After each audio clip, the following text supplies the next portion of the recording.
Orang cenderung mengejar jabatan, ya. Apa orientasinya? Salah satunya untuk mengumpulkan harta. Ya, bukan sekedar kehormatan, karena ada nilai di balik itu. Ya, ada orang yang memang sudah kaya, harta banyak, masih ngejar juga untuk kehormatan. Tapi kan dipandang terhormat itu karena punya status, karena ingin dilayani. Ya, ada penghormatan, punya status, punya fasilitas, harta lagi, itu turunan. Karena itu tidak sedikit orang-orang bisa menjauh dari Allah karena mengejar tahta, jabatan-jabatan atau kedudukan-kedudukan tertentu. Silahkan Anda cek, kalau musim-musim pilkada, dukun itu pada laku. Berapa banyak orang yang nggak normal didatangi? Paranormal, di atas normal, berarti nggak normal. Didatangin sama orang normal, sama nggak normalnya. Ya, musim pilkada, musim pemilu, berapa banyak dukun, tukang santet, tukang sihir, segala rupa. Bukankah itu musyrik? Ya, ini teman-teman sekalian, ini kan yang paling sederhana kita saksikan berhari-hari.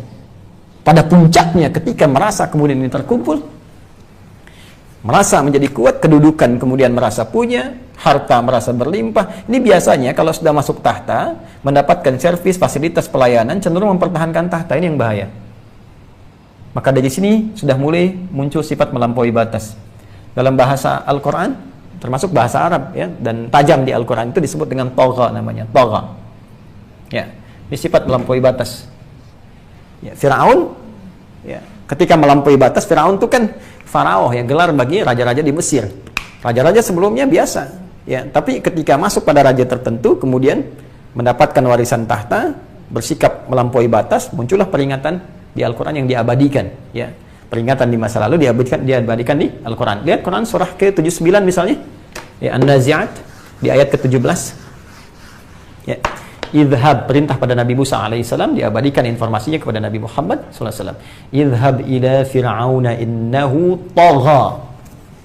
Ya, pergilah pergilah Musa alaihissalam, ya, kepada Fir'aun. Innahu tagha, karena dia sudah melampaui batas kekuasaannya. Ya, biasanya kalau sudah melampaui batas, maka kekuasaan akan digunakan dengan tindakan yang sewenang-wenang. Maka apa yang terjadi ketika mendapatkan informasi dari dukunnya, rahibnya, akan ada potensi dijatuhkan, akan ada potensi kemudian yang menyaingi, menghancurkan kerajaanmu dari bayi yang terlahir, maka muncul dekret Firaun, cari setiap ibu yang mengandung, dampingi oleh algojo. Kalau lahir kemudian laki-laki, sudah langsung eksekusi di hadapan ibu yang baru melahirkannya. Kalau perempuan bebas. Diabadikan itu di Quran surah kedua ayat 49. Wa idh najjaynakum min ali fir'auna yasumunakum su'al 'adzab yudzabbihuna abna'akum wa yastahyuna nisa'akum. Dan ingatlah ketika kami selamatkan kalian, hei umatnya Musa alaihissalam, dari siksaan, ya, seburuk-buruknya siksaan, seburuk-buruknya hukuman yang dilakukan oleh Firaun dan koleganya. Dia membiarkan perempuan-perempuan hidup, tapi bayi-bayi lelaki kemudian dihabisi di hadapan ibu yang baru melahirkannya. Itu melampaui batas. Sampai di Quran surah 79, kalau Anda buka ayat 24-nya, dia mengaku Tuhan. Anda bayangkan. Ya, qala ana rabbukumul a'la. Dia berkata, aku Tuhan yang paling tinggi. Gue Tuhan yang paling gede, kata orang Betawi. Dia mengatakan, saya Tuhan yang paling hebat. Anda bisa kebayang nggak ngaku Tuhan? Ini udah bahaya kalau udah begini. Ada merasa kekuasaan tanpa batas, harta melimpah, maka cenderung melampaui batas, maka muncullah kemudian ini. Ya, ini yang kemudian diluruskan oleh Allah Subhanahu wa ta'ala. Kalau kita buka lagi fitrah, harta, kedudukan melampaui batas, menjadikan seseorang merasa unggul, hebat, sampai menafikan nilai-nilai kebaikan dalam agama. Misal di Quran surah ke-96, ya, Al-Alaq ayat 6 sampai 7 itu. Ya. Kalla innal insana la yatgha yatgha. Sungguh manusia itu akan cenderung melampaui batas. Kalimatnya menggunakan mudhari', ya. Jadi ini informasi disampaikan di masa Nabi Muhammad, tapi diinfokan di masa depan, masa-masa depan akan terjadi. Ya, ada potensi manusia cenderung melampaui batas. Kapan itu terjadi? Ar-ra'ahu istaghna. Ketika ia merasa hebat, merasa kaya. Merasa hebat, merasa kaya. Hebat dengan kedudukan, tahta, kemudian kaya dengan harta. Ini yang dipersoalan. Makanya kisah Firaun dan koleganya itu banyak disampaikan di Al-Quran, karena ini yang paling lengkap. Di sisi hartanya ada Qarun, ya kan? Di sisi tahtanya ada Firaun, kan? Kemudian cendekiawan pembisik-pembisik buruknya ada Haman, kan? Tuh. Ya, ada panglima militernya juga yang bengis, kejam juga. Ini semua sama semua tuh. Dan dikolaborasikan semua bersinergi pada keburukan. Ini yang kemudian menjadikan bukan hanya menjauh dari nilai kebenaran, tapi mendatangkan murka Allah Subhanahu wa ta'ala. Maka saya ingin katakan begini, hati-hati teman-teman sekalian jika diuji dengan nilai-nilai ini, karena ini akan cenderung mendekatkan kita pada tantangan yang tidak mudah. Ya, jadi kalau ada seseorang sibuk kemudian dengan harta, orientasinya ingin banyak harta, maka kita mesti belajar tantangannya. Ya, mesti belajar. Ini hambatannya apa? Kan Anda kalau mau berangkat sekarang, Anda buka kan mapnya, ya kan? Ya, Anda buka map, saya tidak sebutkan sumber, nanti endorse. Kita buka map kan, di situ kan ada disebutkan kan, ya, tujuan sekian, kurang lebih akan sampai dalam 1 jam 40 menit. Ada merah itu kan, terus di sini ada kejadian, di sini ada ini, sini ada lubang, ini jalan alternatifnya, ada tukang bakso, ya kan? Di sini ada kawinan, ini ada macam-macam, muncul semua. Jadi Anda paham nih, oh berarti saya ambil jalur ini saya hindari yang ini. Ya sama juga dalam kehidupan begitu. Ketika Anda ingin berbisnis, mengumpulkan harta, Anda koleksi, berarti Anda pelajari tantangannya. Semakin ingin Anda kumpulkan, setan akan bermain di sini. Dia akan mencoba mengarahkan dengan harta itu menuju kekufuran. Minimal, kalau Anda tidak keluar dari Islam, minimal akan menjauh dari ibadah. Udahlah, kamu nggak usah kafir. Nggak usah kafir beneran 100%. Nggak usah keluar dari Islam. Yang penting nggak usah sholat dulu. Yang penting jangan bayar zakat dulu. Yang penting jangan infak dulu. Jadi begitu mau Anda keluarkan itu susah gitu.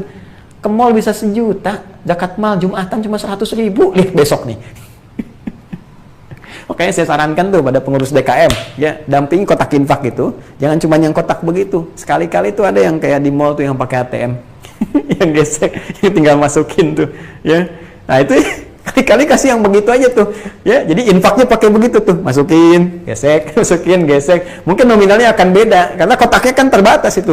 Mungkin bukan salah orang mau ngasih, kan kalau orang bawa 1 juta Jumatan kan susah masukin 100.000, 100.000. Kebayang nggak kalau bawa 5 juta terus 50 ribuan semua?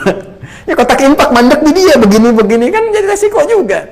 Mungkin sekali-kali perlu di Eropa sudah banyak yang begitu.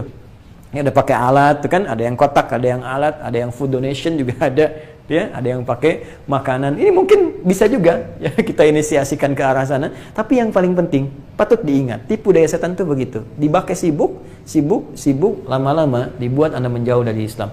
Ngapain sholat? Nggak sholat juga bisa kaya? Tuh, ada nggak sekarang pikiran begitu? Hah? Terus kalau sudah banyak ini dibuat urak-urakan. Ya, udah bukan cuma lupa sholat lagi, segala macam tindakan muncul.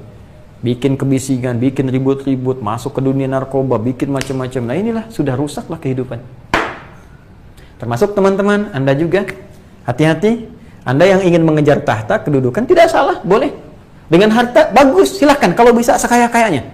Ya, kalau bisa kebangetan kayanya. Dari 3 kan, ada yang kaya banget, kebangetan kayanya. Boleh. Tapi belajar tantangan ini supaya paham cara menghadapinya. Di ketika Anda jadi pribadi yang benar, dititipin harta itu akan dikeluarkan dengan cara yang benar. Dan tepat sasaran. Boleh.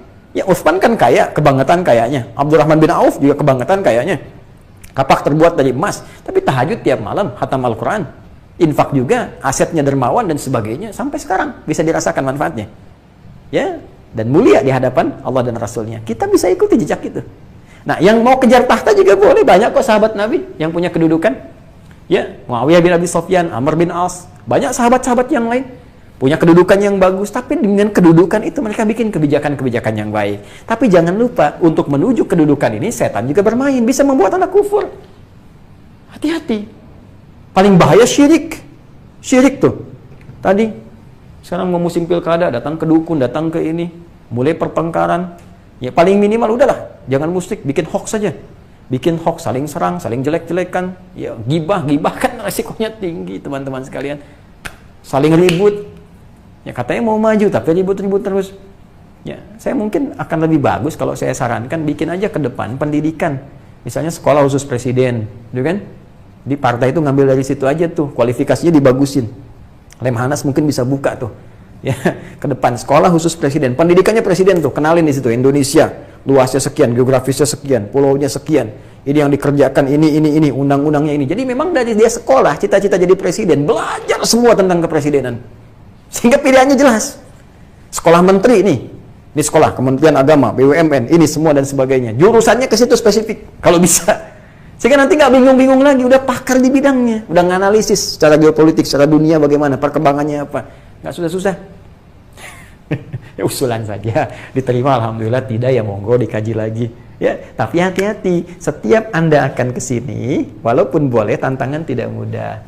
Ada sifat syirik, ada macam-macam, ada persaingan, ada segala rupa yang dimanfaatkan setan, ujung-ujungnya menjauh dari Allah Subhanahu wa ta'ala.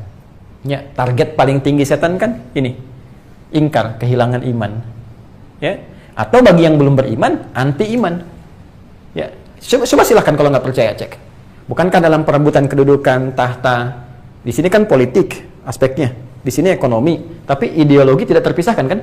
Makanya dalam Gator Negara itu ada, masih ingat, Ipolek Sosbud Hankam. Ya, ideologi, politik, ekonomi, sosial, budaya, pertahanan, dan keamanan. Ipolek Sosbud Hankam. Jadi, kalau kita mau masukkan ideologi nomor 1. Karena politik butuh ideologi, ekonomi butuh ideologi, semua butuh ideologi. Ya, karena itu apa? Karena itu yang paling dahsyat, kalau kita tidak bisa membangun dengan dasar ideologi yang kuat, Indonesia itu beruntung, punya nilai aspek keagamaan yang kuat. Ya, kalau ini tidak ada, ini yang paling berbahaya. Tapi sekali lagi, kalau agama dimanfaatkan kemudian dengan cara yang salah, mengambil nilai yang buruknya pada di sini, ini yang paling berbahaya. Ya, silahkan cek. Bahkan nanti bisa menjadi hal-hal yang tidak diinginkan. Karena itu saya mengajak, ya, saya juga memberikan himbauan kepada saudara-saudariku, terutama yang Muslim, yang beriman, yang disumpah dengan Al-Quran. Ya, baik itu di pengusaha-pengusaha, ya. Apalagi demikian para pejabat Muslim dari tingkat atas, di eksekutif, ya, dari presiden sampai dengan ke bawah, sampai ketua RW, RT, pun demikian di legislatif, lembaga di DPR, ya, atau yang yudikatif, yang sesuai. Ini bagi yang Muslim. Ya, saya tidak pandai dalam urusan dunia Anda, dan mungkin saya tidak akan ikut campur, tapi perkenankan saya memberikan nasihat untuk urusan akhirat Anda. Saya dan kita. Dan disitulah ranah kami mungkin memberikan pengingat saja. Nah, ini bukan paksaan, karena tugas kami hanya mengingatkan. Fadzakir innama anta mudzakir lasta alaihim bimusaitir. Dengan rasa cinta kami kepada Anda semua, saya, kita, untuk saling mengingatkan. Sepanjang disumpah dengan Al-Quran, maka Al-Quran itu ya akan jadi pertanggungjawaban kita di hadapan Allah saat Anda kembali mempertanggungjawabkan segala kedudukan yang dititipkan saat hidup di dunia ini. Maka ingat-ingat baik-baik bahwa kita akan dihisab. Ya, maka setiap memutuskan sesuatu ingat, kalau diwafatkan saat itu bagaimana konsekuensinya di hadapan Allah. Teman-teman yang di Dewan, di DPR, tuh Anda jangan hanya bangga ada di Senayan. 600 orang berkiprah, punya kehormatan, ada pin kemudian dipakaiannya di jasnya. Ingat loh, Anda mewakili ratusan ribu orang ketika masuk ke Senayan. Pertanyaan saya, itu ratusan ribu itu apakah hanya orang biasa yang memasukkan Anda, atau jangan-jangan beban mereka itu di pundak Anda? Itu akan dihisab. Satu orang tidak tersambung aspirasinya, Anda dihisab di hadapan Allah. Jangan dikira mudah. Ya, karena itu, ayo, ya, kita bawa semangat ini dengan jaminan Undang-Undang Pasal 29 Ayat 2, negara menjamin kemerdekaan tiap-tiap penduduk untuk memeluk agamanya masing-masing dan beribadah menurut agama dan kepercayaan itu. Ya, bawa nilai ini, terapkan dalam kehidupan untuk memakmurkan bangsa kita. Jadi pejabat yang jujur. Ya, jadi pejabat yang jujur. Apapun amanah yang dititipkan, ya, di militer, di kepolisian, di lembaga-lembaga yang lain, di KPK dan sebagainya, ya, hindari korupsi, jauhkan dari perbuatan buruk, tunjukkan dengan nilai keislaman kita. Pejabat yang jujur, pejabat yang adil, pejabat yang benar, pengusaha yang benar. Di sini kita dituntut, jangan sampai cari makan di Indonesia, bekerja di Indonesia, giliran susah, ya, pergi keluar, ditinggalkan Indonesia, tidak ingat dengan keadaannya. Tidak. Sini saatnya kita dituntut untuk menunjukkan nilai keislaman kita lebih baik. Kita bersatu, kita makmurkan negeri kita praktekkan nilai keislaman dengan benar, dan dengan itu mudah-mudahan Allah memberikan nilai-nilai kebaikan kepada kita. Nah, kalau sudah tahu penyebabnya, apa solusinya? Susah, Ustaz. Yang ini kayaknya susah banget diingetinnya. Baru dibilangin, udah marah-marah. Ingat sholat tuh, gue ngingetin aja. Emang kamu juga udah bener? Makanya yang menarik, saya pernah baru pulang itu, waktu pulang studi ke Indonesia, kemudian mengajar, itu siang hari, saya masih ingat salah satu masjid, setelah selesai ada yang konsultasi, Ustaz, ini ada kawan saya, baru kerja, jamnya sudah Rolex, sudah begini, padahal baru kerja 3 bulan. Bagaimana mengingatkannya? Karena waktu itu singkat, saya berikan jawaban yang padat. Gini aja Pak, sampaikan dengan bahasa hati, ingat dengan kematian. Itu yang paling tinggi tuh. Bayangkan kalau sudah bekerja, kemudian kalau diwafatkan, kalau mengambil yang salah. Apa jawabannya? Ustadz, masalahnya dia nggak takut mati, dia cuma takut miskin. Nah, ada yang pada titik itu tuh. Nah, sekarang solusinya bagaimana? Baik itu yang mengaku Islam, tapi berbuat sesuatu yang menyimpang, atau bahkan ada yang belum beriman dan punya sikap kasar, keras, dan sebagainya. Nah, solusinya terhadap dua golongan itu seperti apa? Sehingga mereka bisa kembali dalam nilai-nilai kebaikan dan cinta yang datang dari Allah Subhanahu wa Ta'ala. Seperti Umar, tiba-tiba dari pembenci bisa jadi pecinta yang luar biasa, dan tokoh-tokoh lain, bahkan kekinian ada tokoh-tokoh yang mendunia bencinya terhadap Islam, tapi tiba-tiba kemudian dia menjadi pendakwah yang paling utama, bahkan dicintai oleh orang-orang Islam sedunia. Nah, seperti apa mendapatkan itu? Bagaimana solusinya? Kapan kesempatannya terbuka? Dan seperti apa muaranya? Itu yang coba kita bahas nanti di pertemuan berikutnya. Ya, jadi sabar, kita pelan-pelan. Ya, pelan-pelan supaya bisa maksimal apa yang kita bahas. Jadi ingat betul teman-teman sekalian, setan akan selalu bekerja mengondisikan lingkungan kita menjauh dari Allah Subhanahu wa Ta'ala. Maka hati-hati, terutama bagi setiap insan beriman, harta itu bisa menjerumuskan kalau pekerjaan kita ternyata menjauhkan kita dari ibadah. Jadi hati-hati kalau selama ini kerja ternyata nggak bisa sholat, Jumatan susah, mau baca Quran sulit. Mungkin dengan COVID ini ada pelajaran besar yang Allah ingin tanamkan kepada kita supaya menata kembali keadaan diri kita. Hati-hati, yang ditugaskan diberikan amanah dengan kedudukan, jabatan, semua akan dihisab. Boleh jadi nanti ada bisikan-bisikan yang menjauhkan dari nilai-nilai kebaikan, kebenaran, tindakan yang di luar nilai-nilai kemanusiaan, atau bahkan, mohon maaf, hal-hal yang secara langsung menjadikan kita menjadi anti terhadap tunjuk bahkan Allah Subhanahu wa Ta'ala. Dan yang terakhir, yang belum tercantumkan juga aspek keilmuan. Ya, keilmuan. Jadi ada orang-orang yang memang cari harta enggak, kedudukan juga enggak punya, tapi terlalu membanggakan pengetahuannya, sehingga merasa tinggi dengan pengetahuan sampai menolak agama. Ya, ini yang ada orang menyebutnya dengan ateis gitu ya. Padahal ateis itu yang paling tidak konsisten gitu dalam bahkan dalam logika sendiri. Ya, jadi ada yang seperti itu. Itu seperti di Quran surah ke-6 Al-An'am ayat ke-25. Wa minhum may yastami'u ilaik wa ja'alna 'ala qulubihim akinatan ayafqahuhu wa fi adanihim waqra wa iyaraw kulla ayatin la yu'minu biha hatta idza ja'uka yujadilunaka. Ya, ini poinnya. Jadi ada orang-orang yang memang, mohon maaf, ya telinganya itu terkunci gitu, nggak mau dengar tentang Tuhan, tentang Islam. Ya jangan tentang Islam, tentang Tuhan aja nggak mau dengar. Ya, ini semacam ada sumbatan di telinganya. Jadi dengar tapi nggak masuk ke hatinya. Ada yang begitu juga. Ya, jadi waja'alna 'ala qulubihim akinnatan di hatinya, ya dalam pikirannya, udah nggak masuk cernaan itu. Jadi kalau ada nilai-nilai ketuhanan ditafsirkan lagi dengan yang lain. Apa dengan semesta, apa dengan macam-macam dan sebagainya. Terus telinganya juga susah mencernanya gitu, ya. Wa fi adanihim waqra wa iyyaru kulla ayatin la yu'minu biha. Walaupun disampaikan ayat-ayat Quran atau apa yang keyakinannya nggak ada gitu. Ya, logikanya kemudian menjadi rancu di sini. Tapi dia mau berargumentasi, berdebat tuh mau. Ya. Ya, wa idza ja'uka yujadilunaka hatta idza ja'uka yujadilunaka, sampai-sampai Muhammad SAW kalau mereka datang kepadamu ngajaknya debat terus gitu. Ya, ini siap punya argumentasi, kadang-kadang kata-katanya menarik, retorikanya bagus, kalimatnya cantik, ya, cuma jauh dari nilai-nilai ketuhanan. Bahkan dipalingkan seakan-akan anti dengan nilai ketuhanan. Nah, itu nanti ada solusinya tersendiri. Ya, ada beda nih nanti, yang harta ada, yang tahta ada, yang seperti ini pun ada. Bahkan Quran itu luar biasa, logis, bernas, dan sangat elegan dalam penyampaiannya. Nah, jadi kalau Quran sudah menyampaikan itu pasti akan ditemukan dalam kehidupan sehari-hari. Ya, hanya penting untuk kita sampaikan. Kami juga doakan para ustaz, ya, para kiai, para ulama dan sebagainya jangan sampai terjebak seperti ini. Ya, ada ulama, ada kiai, ada ustaz, ya, misalnya terjebak pada kepentingan duniawi dengan mengejar harta benda, tolong juga didoakan. Atau terlibat dalam misalnya terkait dengan tahta dan sebagainya, kedudukan, jabatan dan seterusnya, demi itu kemudian merubah fatwa, demi itu menjauh dari ketentuan Allah Subhanahu wa Ta'ala. Itu ada ancamannya juga, nanti kita akan lihat. Ini saya tunjukkan ayat-ayatnya, ancaman-ancamannya dari Allah, sampai ada statement sindiran yang sangat halus tapi tajam isinya.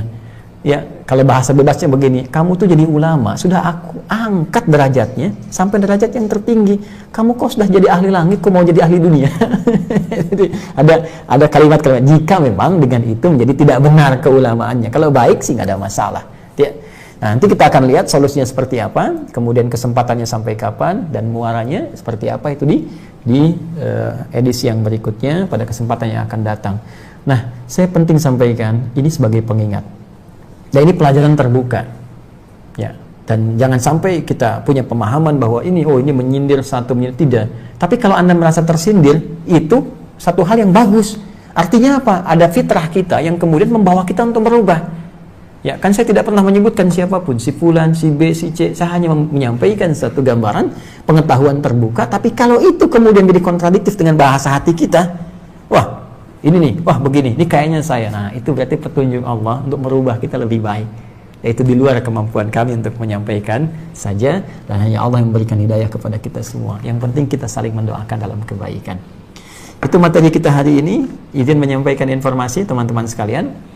Sekarang sudah masuk tanggal ke-14 dengan maghrib tadi, sudah 14 Agustus. Berarti kalau kita hitung mundur, ada sekitar 17 hari ke depan kita akan mulai program untuk STUAH. Jadi saya hitung mundur teman-teman yang sudah mendaftar, ya, dan sudah memiliki dari paket ini, baik mushaf ataupun juga 3 buku yang mendampinginya.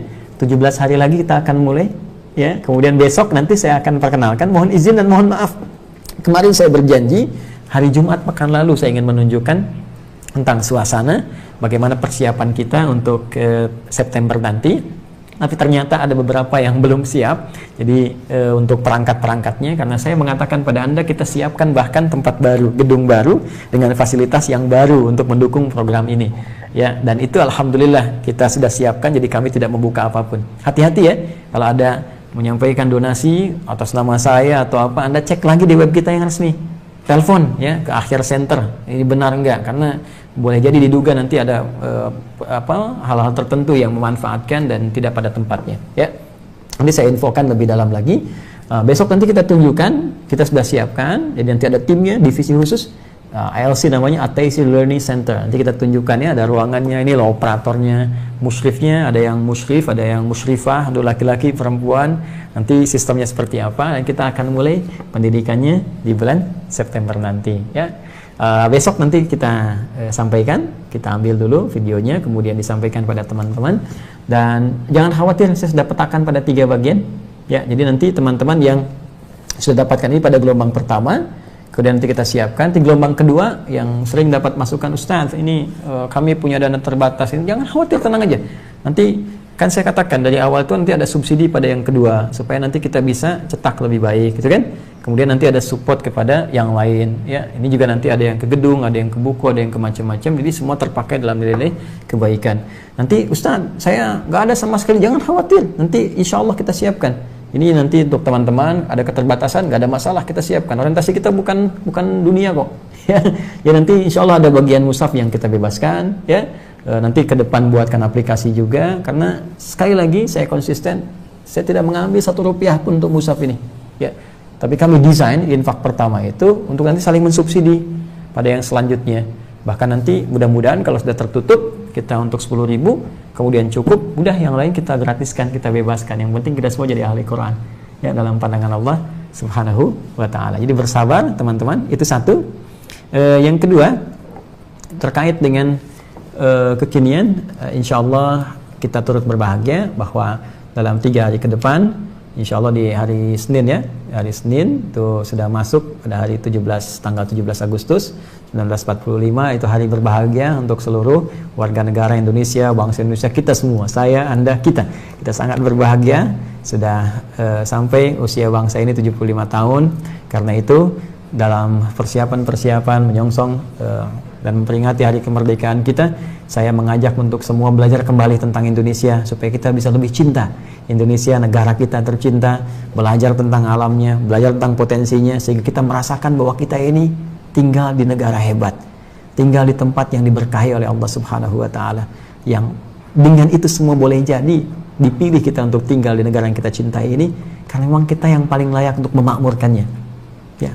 Bukan berarti harus meninggalkan bahkan menghancurkannya.